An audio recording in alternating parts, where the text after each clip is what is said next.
Hello everyone, मैं मिथुन सिंह स्वागत करता हूं आप सभी का। आशा करता हूं आप सभी बहुत अच्छे होंगे।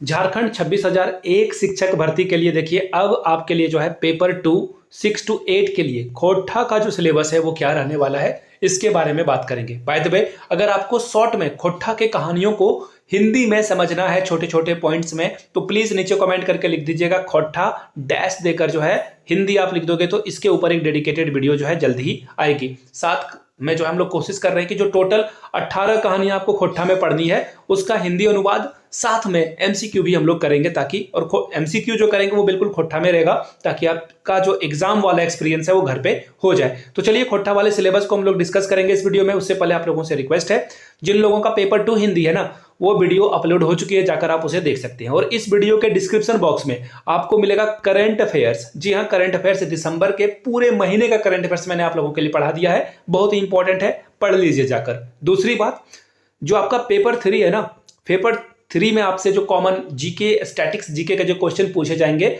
उसके लिए भी एक वीडियो मैंने संविधान की प्रस्तावना से जो प्रश्न आते हैं ना वो मैंने करा रखा है। तो प्राइम्बल, जिसे इंग्लिश में बोलते हैं प्रस्तावना को, preamble of a constitution of India, उसके ऊपर से मैंने एक डेडिकेटेड वीडियो बना दी है, जाकर आप उसे चेकआउट कर सकते हो, लिंक आपको डिस्क्रिप्शन बॉक्स में मिल जाएगा। तो चलिए खोट्ठा के सिलेबस को हम लोग डिस्कस करते हैं इस वीडियो में। सीधे मैं आपको पीडीएफ की ओर लेकर चलता हूं।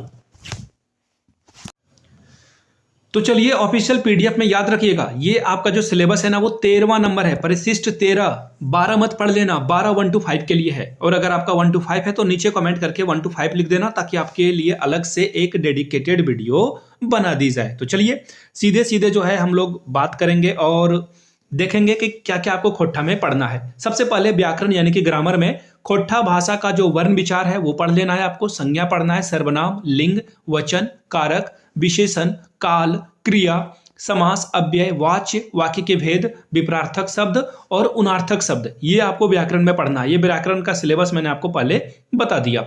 अब बात करते हैं पद खंड में यानी कि कविता वाले खंड में। तो कविता टोटल 10 कविता का अध्ययन आपको करना है। सबसे पहला है संस्कार गीत, जिसमें विवाह गीत, सहियारी गीत, छठियारी गीत, 3 है, ये 3 आपको पढ़ लेना है।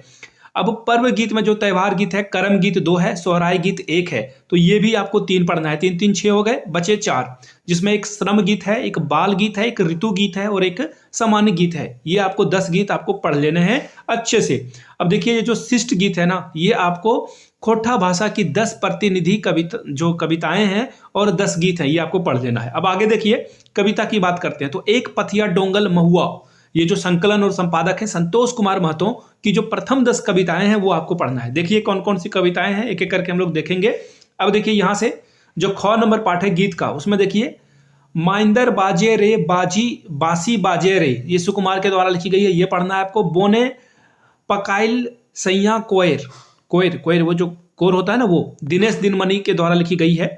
और अगला जो है वो है सोहान लागे रे, शांति भारत के द्वारा लिखी गई है। कते सुंदर छोटा नागपुर, दीपक सवाल का ये रचना है, इसे भी पढ़ना है। हमार भारत महान, अंबुज कुमार के द्वारा लिखी गई है, ये पढ़ना है। मिली के रही है यानी कि मिलजुल कर रहना है, एकता का मैसेज है, प्रदीप कुमार दीपक के द्वारा लिखी गई है, ये पढ़ लेना है आपको। सांझे हाइस झींगा फूल, महेंद्र नाथ गोस्वामी की लिखी गई है, ये आपको पढ़ लेना है। आगे देखिए बौन रक्षा जीवन रक्षा, अनीता कुमारी की है, ये आपको पढ़ना है। सेवांतिक बाउंड्री मेला, सुभद्रा कुमारी की ये कविता है, ये आपको पढ़ना है। जय माय जननी, शिवनाथ परमानी की ये कविता है, इसे भी आपको पढ़ना है। अब देखिए कहानी की बात करते हैं। तो खोट्ठा में 10 कहानियां हैं। 7 भाई 1 बहन, धनिक धननी, बूढ़ा बूढ़ी और 7 पीठा, जिसमें कि बूढ़ा और बूढ़ी जो है 7 पीठा खाने को लेकर लड़ाई करते हैं कि कौन 4 खाएगा और कौन 3 पीठा खाएगा। इसको लेकर ये शमशान में जलने के लिए भी तैयार हो जाते हैं और ये कहानी उसी पर है। अब देखिए मैं थोड़ा थोड़ा जो है आपको इनसाइट दे देता हूँ। 7 भाई 1 बहन में देखिए 7 भाई की एक बहन रहती है और 7 भाई व्यापार करने के लिए घोड़े पे सवार होकर विदेश जाते हैं, दूसरे प्रदेश जाते हैं कमाने के लिए। और उनकी जो पत्नियां हैं यानी कि इनकी जो भाभियां हैं वो अपने ननद को बहुत परेशान करती है, उसी पे ये कहानी है।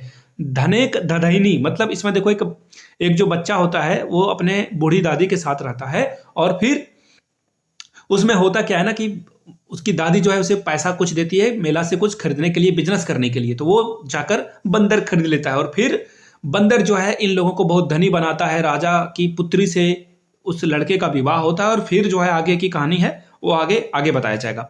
अब अगला कहानी जो है वो गुदुपुचू रानी और कौवा का कहानी है। इसमें देखिए ये जो कौवा है ना, ये एक पोका है, पोका यानी कि कीड़ा, उसे खाना चाहता है। तो कौवा गुदुपुचु रानी के पास जाता है और खाने की बात करता है। तो फिर क्या है कि कौवा जब जाता है तो वहां पे जो गुदुपुचु रानी है, पोका यानी कि कीड़ा, वो बुद्धि लगाता है, बोलता है कि तुम्हारा मुंह जो है, तुम दिन भर बहुत कुछ खाते हो, जूठा हो गया, जाकर एक बार मुंह धो लो। उसके बाद जो है सारी बातें होती है और फिर ये पानी के पास जाता है, पानी से जो है आगे ये जो बर्तन बनाने के पास जाता है और वो बात की कहानी है, बहुत प्रक्रिया से गुजरना पड़ता है, जिसमें अंततः कौवा का जो है ओठ जल जाता है, ठोर जल जाता है और ये कहानी है।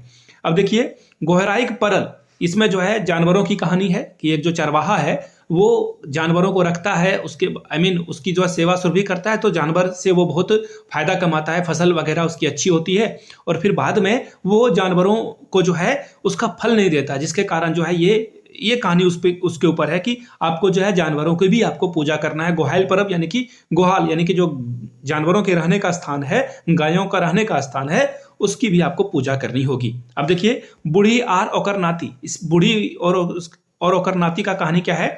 इसमें एक बूढ़ी रहती है और वो जो है बाहर जाती है तो बाघ उसे पकड़ लेता है, तो बाघ उसे खाना चाहता है या फिर उसके बेटे को वो खाना चाहता है। तो फिर वो करती क्या है कि वो बोलती है कि ठीक है, मैं अपने बच्चों नाती को जो है रख दूंगी, तुम उसे खा जाना। तो बाघ जो है उसे लेकर भाग जाता है खटिया समेत। तो जब जंगल में जाता है बाघ, तो वो जो है बरगद के जो पेड़ होते हैं उसमें ऊपर से जो जड़ें लगी होती है, बच्चा उसमें लटक कर बच जाता है और बाघ आगे बढ़ जाता है। उसे लगता है कि खटिया में ही बच्चा है, खाट पे ही बच्चा है। और फिर बरगद के पेड़ के पास वो रात में रहता है, रोता है। तो फिर जब जानवर चर के आते हैं पेड़ के नीचे, भैंस, तो वो भैंस के पीठ पे सोता है और फिर भैंस उसे लाड़ प्यार करके रखते हैं और फिर जो है रानी के बच्चे के साथ रानी की बेटी के साथ जो है इसका शादी होता है, राजा के बेटी के साथ इसका शादी हो जाता है। तो ये कहानी है। द्विक विवाह दुर्गति में बताया गया कि 2 शादियां क्यों नहीं करनी चाहिए और इससे क्या समस्या आ सकती है, इसके ऊपर है। अब अगर आगे देख लो, केतकी फूल, इसमें एक फूल की महत्ता के बारे में बताया जाता है जिससे राजा बहुत प्रसन्न होता है। दूसरा फूल जो है एक व्यक्ति को लाने के लिए बोला जाता है और वो अलग अलग जाकर जो है अलग अलग समस्याओं को जो है डील करता है उसे, और उसके बाद जो है दूसरा फूल वो लेकर आता है। इसमें ये बहुत सारी शादियां भी कर लेता है, 3-4 शादियां ये कर लेता है और फिर वो फाइनली जो है केतकी फूल लाकर राजा को देता है। लुईगर बेटी छवा यानी कि जो बेटी है वो कितना होशियार है, समझदार है, इसमें ये बातें कही गई है। और उसके माता पिता को लगता है कि मेरी बेटी बहुत होशियार है, तो एक किसी होशियार दामाद यानी कि जमाई को ही ये जो है शादी कराने के लिए रेडी होगी। तो सभी परीक्षा में फेल होते जाते हैं और फाइनली जो है फिर बिना दहेज के जो है इस बेटी का शादी होता है। तो ये कहानी था। और एक और कहानी है यहाँ पे देखो, खूटा भीतर चिया गोटा। गोटा का मतलब ये हो गया कि इमली का जो बीज है कौवा खाना चाहता है, तो वो बीज जो है जो खूटा है उसमें फंस जाता है। तो वो बढ़ई के पास जाता है, बढ़ई मना कर देता है, फिर वो राजा के पास शिकायत लेकर जाता है कि बढ़ई जो है वो खूटा नहीं जो है काट रहा है। फिर वो जाता है, राजा जो है, राजा भाई मना कर देता है तो वो सांप के पास जाता है, फिर सांप मना कर देता है तो वो लाठी के पास जाता है, लाठी भी मना कर देता है तो आग के पास जाता है, आग के पास से भी उसे जो है कुछ अच्छा रिजल्ट नहीं मिलता है। तो फिर वो पानी के पास जाता है, पानी से हाथी के पास, और हाथी के पास एक छोटे से जो जो कीड़ा मकोड़ा जो घूमते रहता है उसके पास जाता है। और फिर जो है कौवा के धमकाने पे वो जो है हाथी के पास जाकर हाथी को तंग करने की कोशिश करता है और वाइस वर्सा सारे जगहों से घूम फिर के जो है फिर बढ़ी इसके वो जो खूटा है उसे फाड़ता है, चीरता है और वहां से बिचा कौवा को मिल जाता है। ये संघर्ष की कहानी है। अब देखिए शिष्ट कहानियां में कुल 8 कहानियां, जिसमें छायगर में बताया जाता है कि संगति का असर कैसा होता है, ये कहानी है। और बोनेक लोर मतलब कि जंगल की जो व्यथा है, दुख है, कष्ट है, पीड़ा है, संताप है, उसको यहाँ पे वर्णन किया गया है। और भी कहानियां हैं, एक एक करके मैं आप लोगों को ये चैनल पे आपको जो है मिलता रहेगा। आगे देखिए एक नाटक भी है, चाबी काठी, लेखक है इसके श्रीनिवास पानुरी। साहित्यिक निबंध है 8 और 8 निबंध में भाई बहन के शुभ प्यार के प्रतीक कर्म पे आपको जो है निबंध पढ़ना है। फूल कर परब सरहुल आर तकर प्रासंगिकता निबंध है, 2 निबंध आपको पढ़ लेना है।